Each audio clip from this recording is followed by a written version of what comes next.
Meghan Markle's wildly inappropriate New York attire has been criticized by royal author Lady Colin Campbell.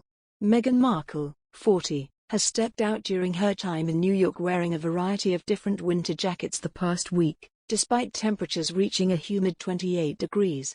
Her wardrobe selection has been questioned by a number of royal watchers, and now Lady Colin Campbell has weighed in on the Duchess' wildly inappropriate attire.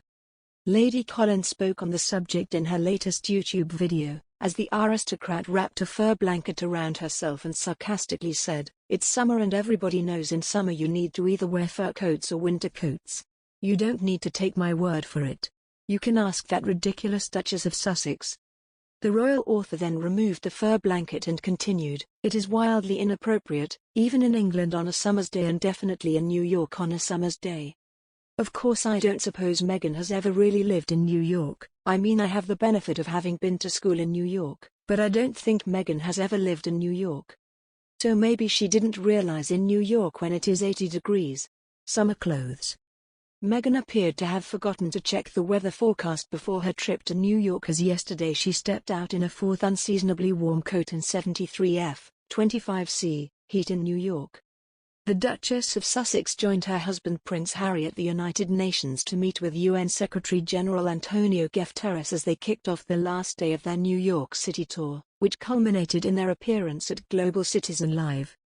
She sported a £3,080 tobacco-colored cashmere Max Mara coat for the occasion, which she paired with wide-legged pants and stiletto court shoes.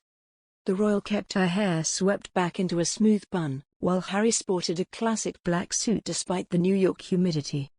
It's been a pricey trip. Meghan, who on Friday sported a £4,274 and 3 Loro Piana cashmere coat, matching £1,231 wide-leg trousers, and red Manolo Blahnik pointed toe pumps while visiting Harlem's PS 123 Mahalia Jackson School, where 94% of the pupils have free school meals.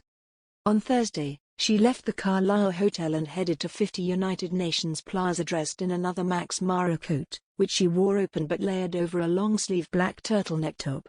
She added the £2,447 Velextra bag to match. It was a small outfit change from her trip with Prince Harry to One World Trade Center and the 9/11 Memorial in the morning, where she wore the same long-sleeve top with a heavy black coat on top. The Duchess of Sussex is living in a mansion in California, with Prince Harry and their 2 children Archie Harrison Mountbatten-Windsor and Lilibet Diana Mountbatten-Windsor. Social media users were left baffled by Meghan's wardrobe, with one writing, "Does she never learn how to wear clothes that suit the occasion and weather?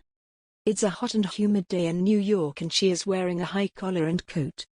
The Sussexes left the luxury Carlisle Hotel shortly before 11 a.m. New York time on Saturday morning and headed to the UN building in Manhattan. Their visit comes the same week as the 193-member World Body's annual gathering of leaders. The Sussexes later joined a star-studded set of artists, celebrities and world leaders for the Global Citizen Live concert, which aimed to raise awareness and money for a number of issues, including vaccine inequity, poverty and climate change. Meghan finally shed her coat for the occasion as she looked stylish in a white smock dress as she cozied up on stage to husband Prince Harry. The crowd quieted when the Duke took the mic first and asked, "Are you ready to do what's necessary to end this pandemic?" Among the headline performers were Jennifer Lopez, Coldplay, Billie Eilish, Camila Cabello and Lizzo.